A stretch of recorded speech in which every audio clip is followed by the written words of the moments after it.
Okay, everyone. Well, I think people are still joining slowly, so we'll make a start. Welcome to this second seminar in our Easter spring season of TAPAS seminars. As many of you know, my name's Paul Linden. I'm at the University of Cambridge, and this is a project tackling air pollution at school. It's funded by the Natural Environment Research Council as part of their clean air initiatives.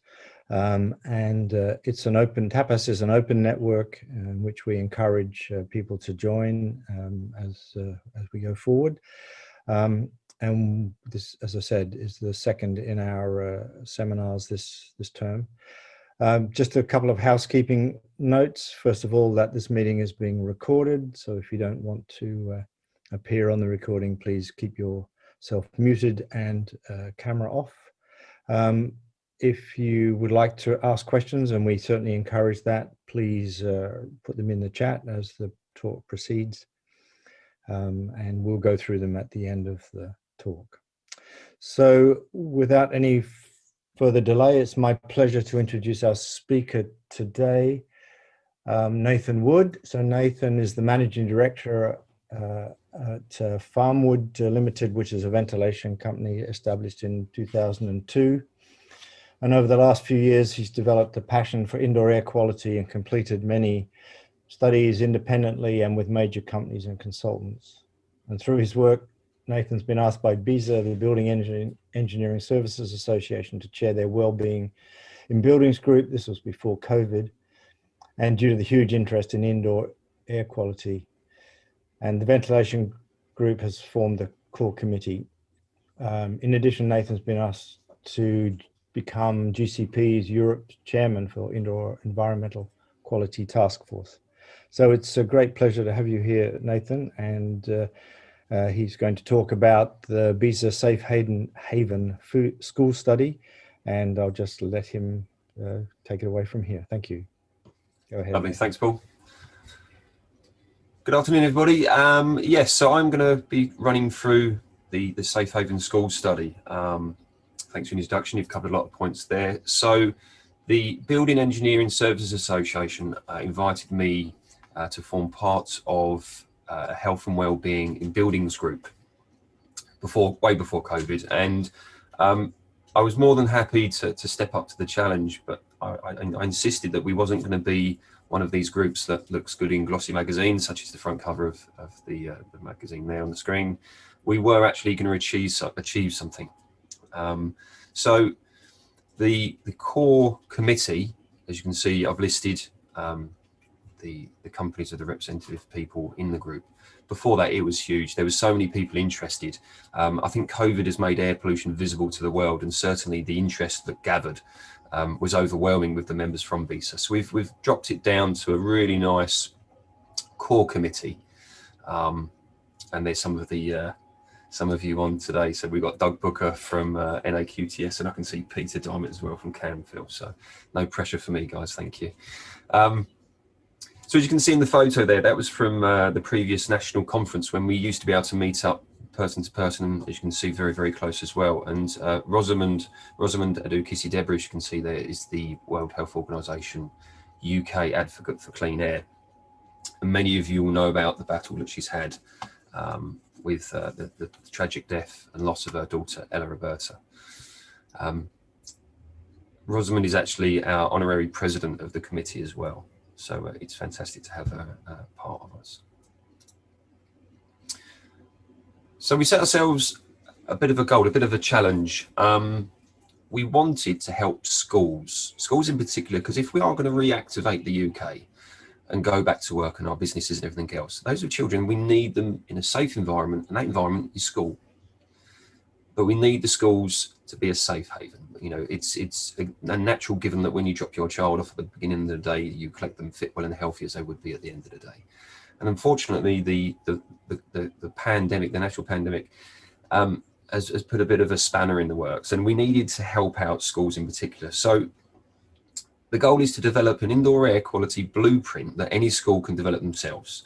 So there's very little point in us sponsoring a school and installing the gear for free and give them free air quality monitoring and getting loads of promotion and doing things that way. I mean, we could do it independently. Loads of organisations are looking to do that anyway. I mean, it is great, it's a good thing, but it doesn't help the schools that are struggling, those that won't be able to apply for these air quality monitors, or they'll miss out on these free incentives. So what can we do in order to offer, right, this is what we've done, this works, go forward, try it out yourselves, reach out to these different organisations. As time goes on, I do honestly hope and pray that funding will become available from the government. Time will tell with that one, but that was our main goal. Unfortunately, it took us a while to find some schools that wanted to take on the study. I've got 2 young boys. I went straight to their school, and I didn't even get a no. I just didn't get a response. I tried some other local schools as well, because being a business, our location, if we're going to try and carry this out, it's great to have them closer by. And it was really difficult to find people who wanted to take on the study. So we reached out to some in London as well. We've got some contacts there from previous works that we've done. And again, there was a bit of a reluctance to openly share the data, because indeed we may find that the CO2 levels are through the roof, or there's terrible outside air quality that the school won't necessarily want to look to promote in a way, even if it's on the basis of generating some good off the back of it. So in the steps, Gary Ratcliffe, he's the CEO of the Galaxy Trust, and any of you that have watched a previous BESA webinar would recognise Gary from there. Just to give you a little bit of background and how I managed to approach Gary with the schools, is that we carried out a DIY SOS big build on the Isle of Sheppey, where I live. And Gary's existing home was completely demolished. It wasn't just a lick of paint and a bit of plaster like you sometimes see. And we was being a local company, we was really interested and keen to help out the DIY SOS. Initially for promotion. And there are very, very strict rules and regulations when you work on the DIY SOS with the BBC. Your logos can't be too big, and you can't be over flash with your positioning of your vans. They'll just blur it out, or they won't use it.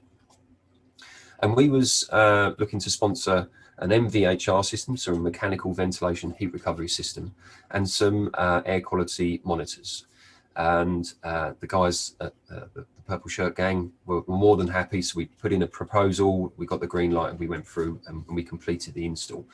And I would highly recommend anybody who gets the opportunity to carry one of these SOS projects out.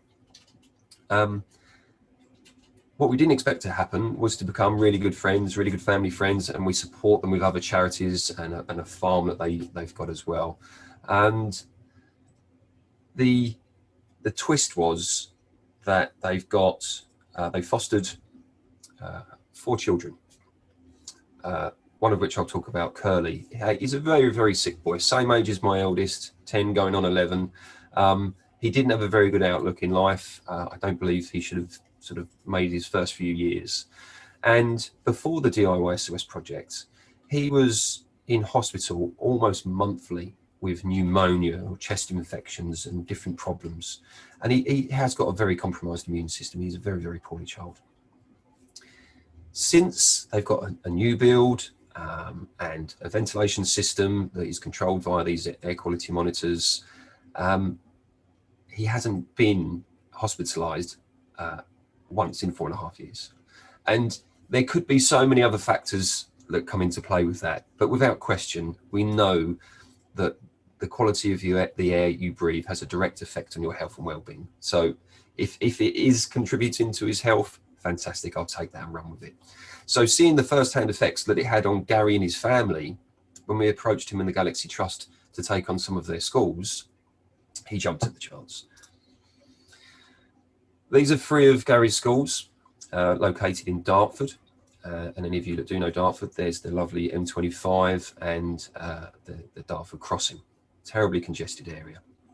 And if we go left to right, you can see you've got a really old traditional church style school where they have trouble keeping it warm, keeping it cool. They have managed to get upgraded windows, but they don't always open.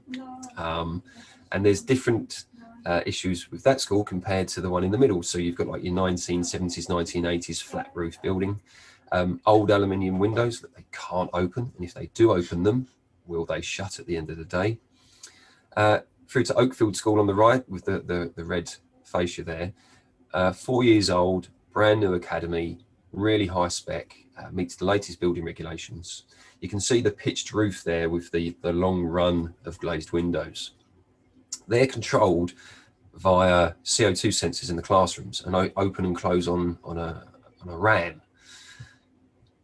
If one of those rams breaks, it costs the school over £1,500 to put right. And the chances are they have to close that classroom to allow for the scaffold to go up and everything else. So whilst we're looking at developing technologies, and ideally everybody should be in these lovely, amazing academies, they all have their own niche pros and cons. And Gary went on to explain that. So each school building is unique and has its own strengths and challenges. So the difference in heating, electric, gas, the radiators, has it got fans? Are they ceiling mounted radiator panels? Is there underfloor heating? Then we have to take into consideration the room size, the height of the ceilings, or the low ceilings in some cases. What's the fabric of the building like? And how many children are in that classroom? You know, it does vary. And a great comment that Gary put forward is that the uniqueness about school buildings, that means one solution will never fit all schools. So for us as our blueprint, the challenge is to try and find, hopefully, this one simple fix that will fit all schools. So that's what we're going to try and do. The stumbling block is that schools have no budget for air quality within them. There has been some funding previously, and hopefully, as I said, there will be funding going forward so schools can address ventilation and air quality within them. But even taking on a cleaner during COVID, there was a certain criteria that Gary schools could take on a cleaner and get additional funding for, which they did. However, because the cleaner wasn't hired in response to a COVID positive case at the school, they couldn't claim for the full funding for that cleaner. But you need a cleaner in the first place to mitigate the possibility of COVID risk. So that's the sort of silly nature of these requirements in order to get funding. They get very little capital expenditure. We knew that before the pandemic, and they're under huge financial stress. So just supplying the basics to a school, let alone something that's intangible, that's potentially going to cost quite a sum of money, it's quite difficult to explain that. So air cleaners, purifiers, these DIY HEPA filter boxes, an array of clean air technologies, air purifiers, ionizers, ozone generators. I'm not going to go into the details and the pros and cons specifically, but the overwhelming aspect is, are they safe? And I've taken a few examples here. I tried to be very generic. I mean, you might recognize one or two of them, but the one in the middle has been getting lots of press as being a cheap, easy solution, using tried and tested HEPA technology with a fan bolted on the front of it, simple for somebody to make up and use. Again, it's got its pros and cons. It needs using in the right way. But at the end of the day, a lot of these fans have a rotating device inside them, and children like to stick their fingers and stuff in them. So we just need to make sure that whatever application of a system we do use, that it is safe. The core ventilation options in my world, left to right. So we've got the through the wall extract fan, normally considered what you'd see commonplace in a bathroom or a kitchen. The only trouble with these is, yes, they will move a considerable amount of air out of a classroom, or indeed if you fit them around the other way, or you've got a controller on them, they will supply air back into that room. But you're dumping all of that warm air, or indeed cool air, that you're paying a lot of money for if you've got air conditioning to try and keep it cool, or the heating within a building, you're just dumping it straight outside. So then in no way, shape or form energy efficient. And we do need to ensure that we have a balancing act between energy efficiency and ventilation rates. It is possible. The unit in the middle is a heat recovery system, an MVHR, so mechanical ventilation heat recovery. So on this one, you have supply and extract ducts that go through to atmosphere, and then a supply duct that goes into the classroom, and an extract duct that can go into the classroom. So you're supplying air in from outside, and then you're extracting air and putting it back outside again. The heat recovery section remains inside that box, and the air being removed from the building goes through the heat exchanger. The air coming into the building goes back the other way through the heat exchanger, and although there is no direct contact with those airflow paths, the heat exchanger through friction allows an uplift in temperature by a few degrees just to temper the air coming in. In the summer, depending on what systems you use, you can bypass that heat recovery section in case it's warm outside. You don't really want to be adding to the heat. And inside, your full scale mounted outside or on the roof air handling units. These are big bits of kit. They can shift huge volumes of air. They can serve multiple locations, and you can heat, cool, temper the air. There's adequate modules for filters to be installed, not your standard coarse or bag filters, but HEPA filters. There's UV systems you can fit in those as well. But just to come back to the heat recovery as well, they do have those slots on the front that allow you to install generic G4 or coarse filters into them. Some manufacturers will allow up to an F7 or a HEPA equivalent filter, but you can put inline systems as well with the option for carbon filtration if you've got a lot of pollution outside. But all of these systems will bring the air from outside into your building. How do we know whether that air coming in is adequate, or as the term is used, fresh, which I'm not a fan of, but we'll just leave that there. So we're going to use 4 different manufacturers of air quality monitors. So the ones we're using inside, one manufacturer is Air Things and the other one is Insight Air. And you can see there I've listed between them all of the different pollutants that they will monitor inside a classroom. And then we're using AeroQual and Clarity air quality monitors outside, and again, the different pollution levels that they will detect. The reason I've got associations with the other 3 manufacturers, the reason we picked up with Clarity is because they're being used for the low-cost air quality network in London. So we've picked one of those up as well. So between the 2, we're going to be picking up on particulate matter, VOCs, carbon dioxide. Carbon dioxide is a big hit at the moment in Europe. Air quality monitors for CO2 are being stripped out of the stores because there's a requirement for them to monitor levels of CO2 within classroom spaces. Now, depending on which guidance you look at, it will give you adequate levels. I mean, the latest building regulator, Building Bulletin 101, that goes up to CO2 concentrations way above excess, which I would be happy with. Within our office, we used to monitor our CO2 levels up to about 1,000 ppm. I believe at the moment, unless it's changed, the general guidance is that you need to keep it at 800 ppm or below. It's recommended that you use an NDIR, don't ask me what that stands for right now, but type of sensor. But these cheap ones you can get online from these online stores or outlets. They may be very, very accurate to start with, but as time goes on, their accuracy will start to drop off, and you won't be aware of that because you're just looking at a green light or an indicator or a reading off of that. So it's important, like these monitors that we're using, that they do like a self-calibration, self-test check on them. And before running the tests, what we do is we use the AeroQual AQY monitor here, and we put all of these units in the same room, and we co-locate all of the data. So we test the air within one room, and we make sure that every monitor is within a certain percentage of each other, because you could put them out in the real world and you could get lots of crazy results and you won't realize that there was an anomaly before you set out. So they're the 4 types of monitors that we're using. They all do give us remote data access, which is fantastic. I mean, even though it's only in Dartford, about half an hour from me, we wanted this remote data so you can download it, you can monitor it in real time, you can break it down and go into really fine detail as to what you're monitoring. And then we can contact the school. What happened yesterday at 12 o'clock? Christ, there was a huge spike. What was going on? Are the windows open? Are the windows closed? And the school's looking at keeping a pretty good diary into what's going on as well.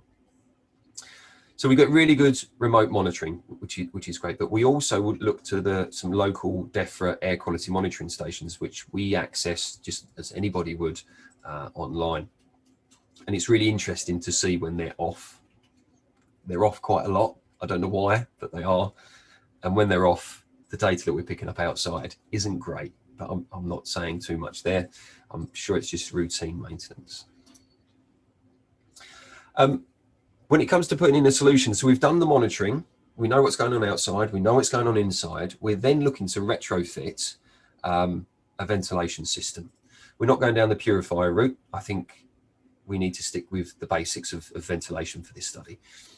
So the two images you can see here is a Sketchfab drawing from a manufacturer called Nuair. And they've developed this, this supply and extract system, which is in line with pretty much all clean room scenarios, whereby you supply the air from outside at high level and then you extract it through at low level.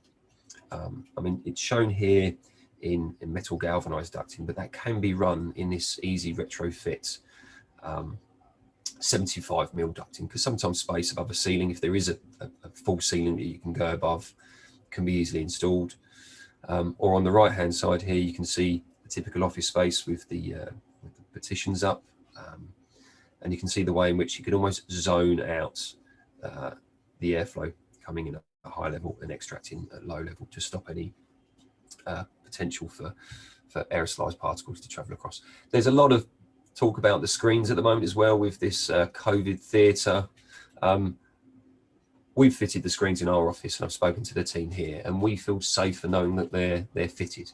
So I wouldn't read too much into whether or not they're good or bad, but I think as long as you're ticking all of the boxes for your COVID risk assessment, you know, let's roll with that. So in addition to the ducted systems, we will be fitting a heat recovery MVHR system, and also look for the ability to use specialist filters such as HEPA and or carbon. It's got to be simple. If this is a blueprint that we're looking for other people to take on, there's no point having specialist knowledge and complex design. So basically, we're looking to install one MVHR system per classroom. Look to attach to it either a basic CO2 monitor and or an indoor air quality monitor, because the price that you will pay for just a CO2 monitor, and a dumb by means that it hasn't got like internet technology, IFTTT or IoT. It will just be a monitor on the wall with an indicator like a traffic light system. For a little bit more, you can get a much better comprehensive air quality monitor that will cover a lot more pollutants, but also have the ability to wirelessly speed up or slow down the ventilation system. So that's what we're looking for. And, you know, setting up a Google recipe. So if the CO2 goes above 800, I want this system now to boost. It is simple. We gave a few bits and pieces to our apprentices in a box, and we said, right, we want this light when it goes red to make that fan speed up. And they'd done it with their phone and an app within a few hours. It's simple stuff, and we're looking to document it and make it almost like a how-to guide. Right, this is where you fit it. This is where you should look to bring in the air. Don't have it coming out the side of the building that might go into a car park. Where possible, have it going out to a less polluted space, a playground or a field out the back. And again, with the air that you're dispersing through to atmosphere, look where that's going to be going as well. Where to position the air valves, as you can see here, the blue sort of trunks that are coming out of the valves. You can zone out classroom spaces, and at the moment, from what I understand, is that classrooms aren't these sort of fluid, natural learning spaces, and the teachers move around more so than what the students used to. So you can almost zone out the classrooms and the desks to allow for a very, very good control of the ventilation flow paths. And that's what's critical.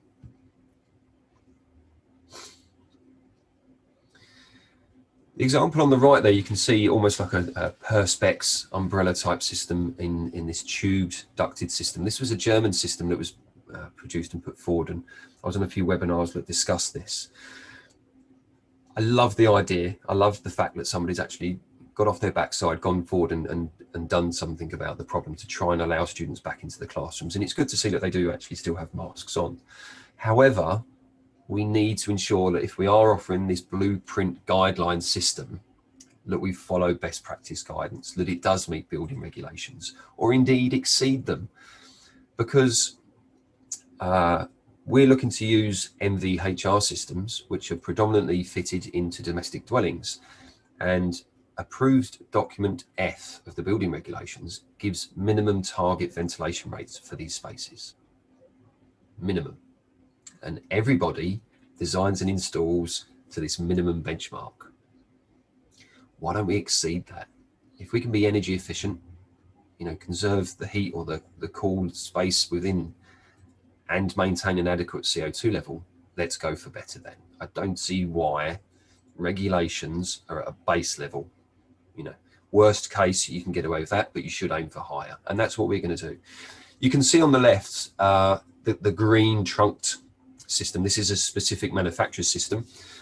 However, you can get them from most different places. It isn't your corrugated pipework that you normally see underground, that cables moving. It is specifically designed for the free movement of air with the minimum amount of resistance. So, I don't know if you can see that from moving my mouse as well, but the unit at the bottom there with the silver ducting coming out, that's the MVHR.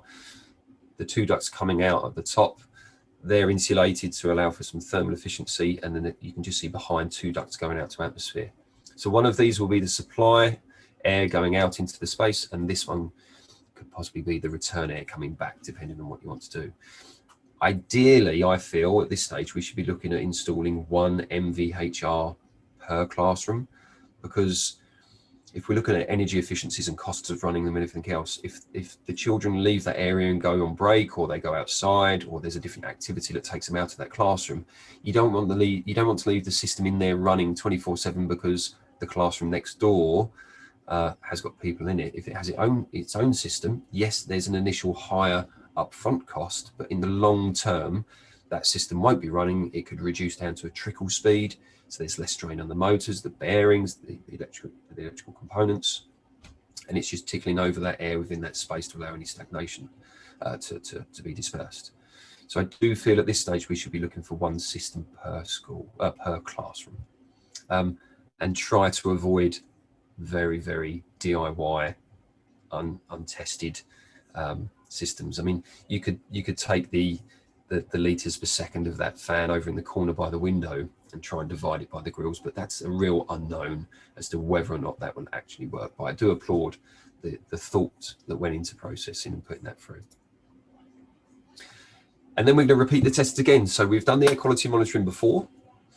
We've installed a ventilation system, retrofitted it as simply and as quickly and as smoothly as possible. Then we're going to go back and run the same test with the same air quality monitors, co-locate them again, take them back to site, mount them in the same places, in the same classroom that was tested before, and hopefully see an improvement in the indoor air quality. As a committee, we will then look at the costs and the design and what could be changed. Can it be simplified? Is there a different option? Hopefully at that stage, there might be some government funding or indeed manufacturer discounts if they know that this is an initiative that is going to a school or a college. I do think that that is something that manufacturers can do. And the talks with certain suppliers that I've had would look to support that, although I've got nothing in writing. They have said to do that. And then the idea is that the BESA's committee will then review that data and publish it as quickly as possible. We've been really, really fortunate. We've managed to produce a beginner's guide to indoor air quality, and I'll try and share some links afterwards. And we, as a group, we managed to get that out in double quick time. I mean, it was a fantastic team effort to push the data through, and it really is a good nuts and bolts guide for anybody that hasn't got the first clue about air quality to understand the basic fundamentals without getting too sort of techie and deep into the ethos of indoor air quality and ventilation. So that's basically the plan. That's hopefully where we're going to get to in a short space of time. The data is collected from the first school. We're going to move it to the new school next, and then once we've done the oldest school, the church school, and the newer school, we're then going to look at retrofitting the systems in there. Just wanted to come back to a point. Most indoor air quality levels, when you're looking at what is a safe threshold, look at a mean average or a timed average, 24-hour average? Have we exceeded the annual average? You and I don't breathe and think about, are we breathing at an average rate, or our conditions or anything else? So it's really well documented, and I've stolen the pictures directly from the BBC's website.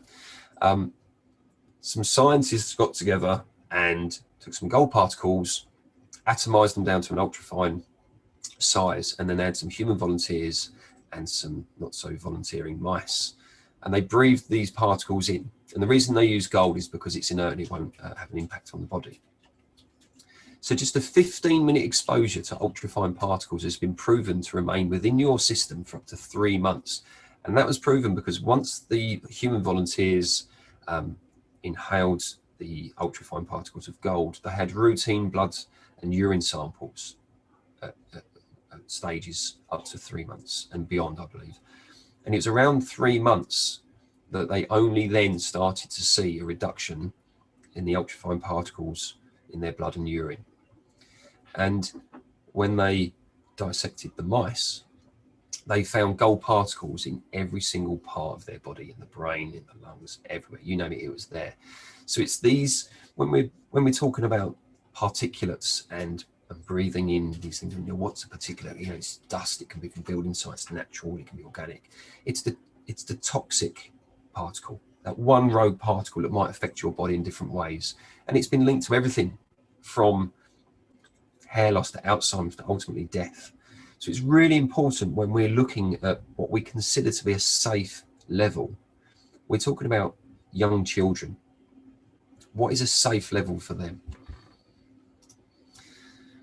This is an advert that we produced here following an attendance to a seminar about 4 years ago, and Professor Ian Mudway from King's College stood up on stage and quite happily said, the average loss of lung function in children growing up in polluted areas is as much as an egg. At that stage, he said 1 egg.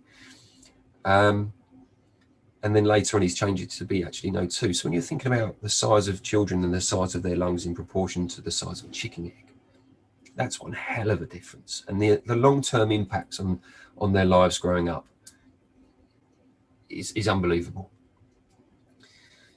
So I think between the 15-minute exposure and what we know can happen there, and if you're growing up and attending a school, we know that the ultimate penalty through the campaign with Rosamond and the passing of her daughter Ella is death.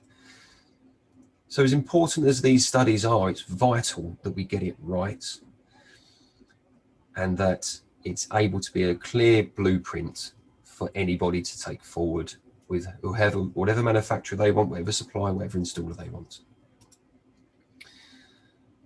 And that's it. Hopefully I've gone through that quicker than I thought, so we've got some time for some Q&A as well. Thanks for your attention.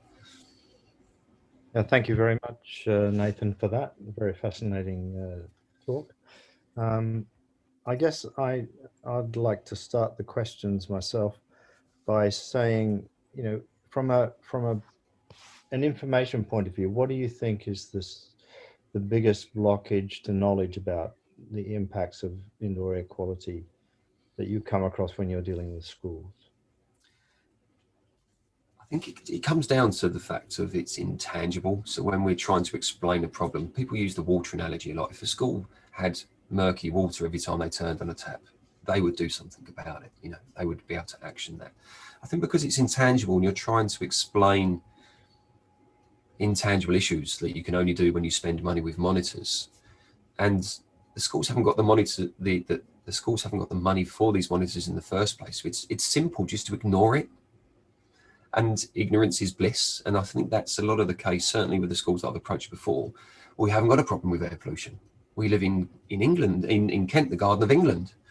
We're surrounded by fields and farms. And then you explain to them, do you know that the school down the road from you is being sponsored by UNICEF because it's at high risk of agricultural air pollution? Really? It just seems, as we had a little chat off screen beforehand, my trade was in a steel foundry, and certainly what I know now, I would never step foot in the place.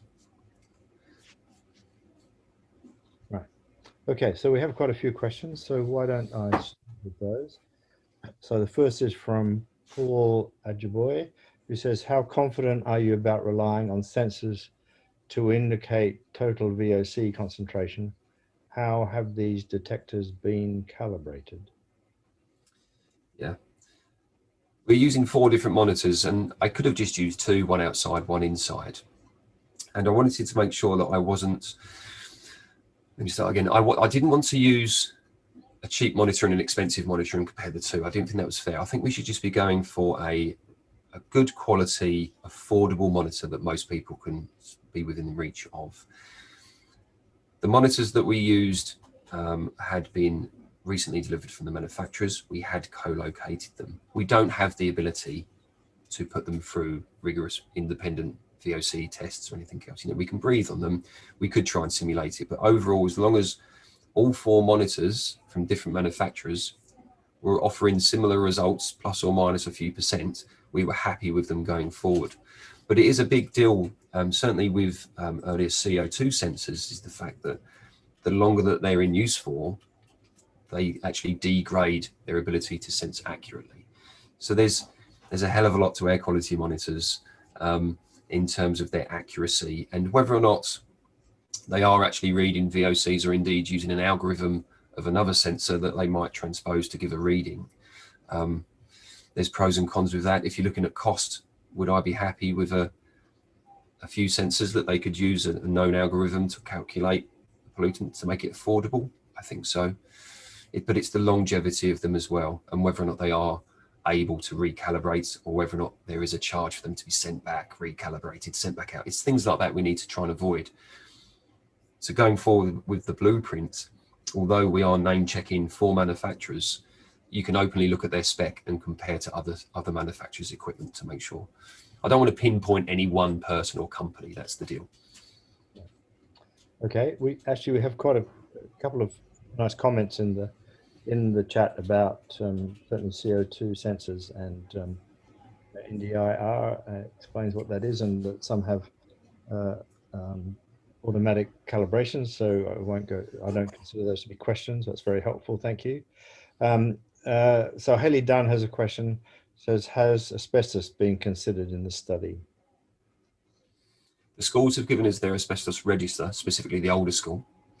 Other than the classrooms that we are using do not have any asbestos in the area. It's in an older part of the building, but that is a good question. It's a good point that we should probably need to add in the risk if people are looking to penetrate walls or ceilings, that they take on board the risk of asbestos. But the schools must have an asbestos register, and it should be clearly identified. So, but always worth double checking that, and that's something that I will actually add.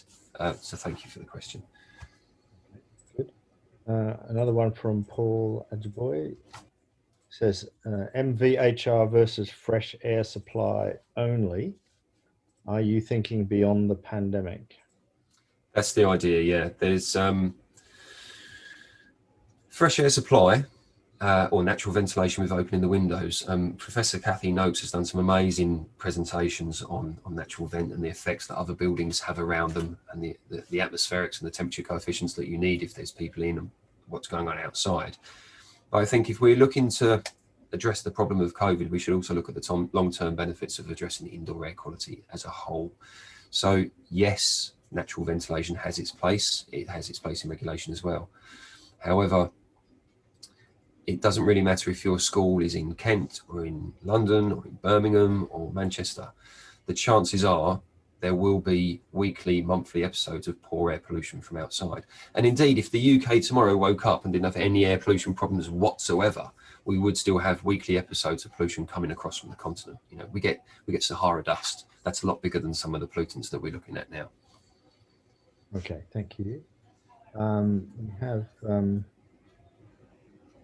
question from Sophie. Are you working closely with the schools, head teachers, and do you have a sense of whether they are able or would be willing to make the required investment?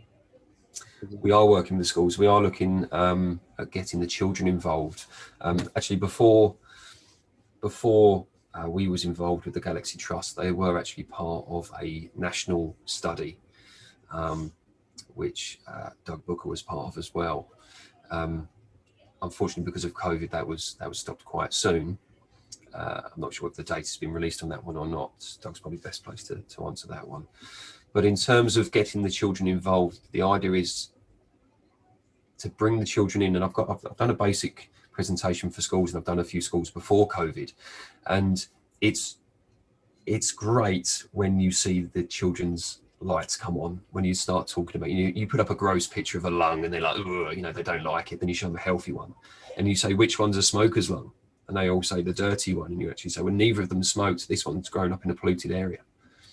You know, and what that means to them and their ability to learn. And we hand out air quality monitors and thermal imaging cameras, and they get it.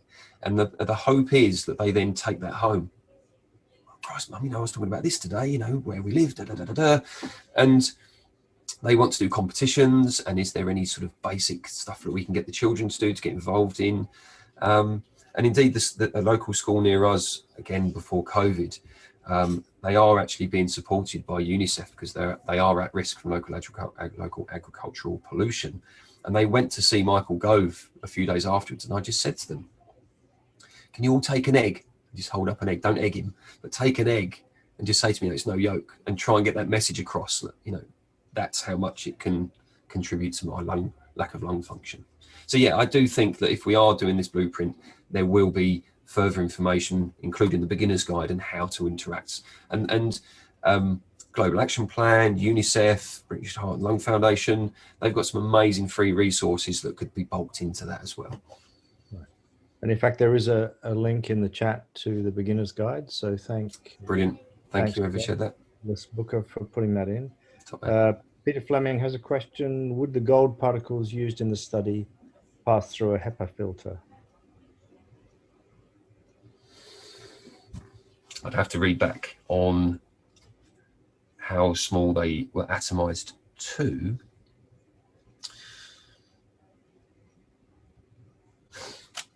I would say, dependent on the, I mean, when we're talking about COVID, sort of 0.1, HEPA filters can trap those. So yes, I would say it can. I wouldn't be able to give a definitive answer on that because it wasn't part of the exact study, but I'm more than happy to have a look at that. Who asked that one? Sorry, Peter. Peter Fleming. Okay, I'll get back to you, Peter. It's in, yeah. We have a question from Sarah West, who's one of our TAPAS investigators, and she'd like to ask it directly, I think, Sarah. So why don't you do that?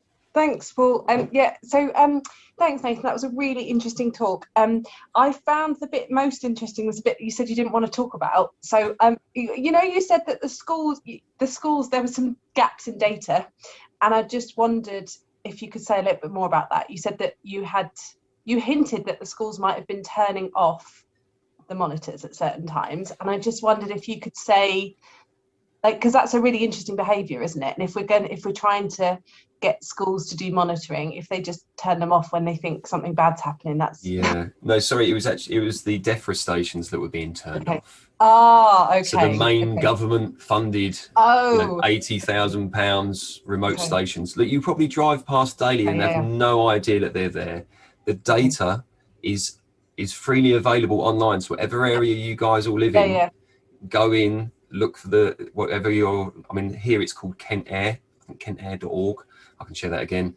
And there's been cases that we've got an air quality management area near our office, and I'm turning into a full-on geek with it all, and I monitor it every morning as part of my routine. And one time the levels were so high I didn't believe the reading, so I shot down there with a handheld aerosol device, and sure enough they were off the level, and I'm standing there thinking, I really shouldn't be stood here. Right beside the road, there's a big wall of terrace houses. Behind it, and a care home and a nursery. And there's no traffic light system. And when I speak to the council, they say, as long as we publish the data online and do an end of year report, that's all we're required to do. Wow. Okay. Yeah, no wonder you didn't want to say too much about it. Thank you. Yeah, I will note that Douglas Booker again says in the chat that they have had experience in the past of kids turning off monitors because they're curious. So I'm sure that putting them high up may be a good idea occasionally. above the reach of little hands. Yeah. I think we're sort of coming towards the end of the question time, so I'm just going to have one more question, again from Peter Fleming. And he says, some of the cheap sensors may not measure what they say they do. However, the raw data may itself be useful as long as it's understood what the data is actually saying. Would Nathan agree? Hiya, Peter. Yes, I would agree. Again, I mean, Peter knows the air quality monitors very well, and we initially purchased that one to test some of the lower, cheaper end sensors that we was using, and indeed we have stopped using some manufacturers' sensors, not the ones in the test that we're doing now. There's even air purifiers that have sensors built into them, or would lead you to believe that they have individual sensors built into them. And they are a very, very cheap sensor. So you need to be very conscious. I mean, not everybody's got 4,000, 4.5 grand, whatever, to spend on one air quality monitor, the AQY. It's an expensive bit of kit. The Clarity air quality monitor is about 1,200 quid. The Air Things and Insight Air, they're around the same sort of figure for a business version, sort of around the £1,000 mark. But there is more of a domestic system that will just be a phone app. So your monitor will just go to your app on your phone. So, you know, if people haven't got the expenditure to look at a sort of more business-based remote access data, you can get some pretty decent sensors that will give indications to the classroom or the teacher or whoever's in charge that could have that routine of taking snapshots of their data coming through. But yes, it's a very good point by Peter. Okay, well, thank you very much. I think it's time to bring the discussion to a close. I'd like, first of all, to thank Nathan again for a very fascinating talk. And I mean, it's clear that we're all very keen to work with schools and to improve air quality in schools. And it's good to see this, all the efforts you've been putting in. And I wish you all the best for the future as we take this forward. And I hope you'll stay in touch with us in TAPAS. And certainly, yeah, I'd love to. Through this. So thank you again. Just to say that next week we have Mike Holland from Econometrics Research and Consulting, and he's the lead in TAPAS Focus Area 3. And he'll be talking on prioritizing actions. And Sophie has put a link into the upcoming seminars in the chat. So please take a look at that. And I hope that you'll all join us next week to hear what Mike has to say. And with that, I'd like to thank you all for attending. And again, thanking Nathan for a very interesting talk. So thanks very much, everyone. Bye-bye.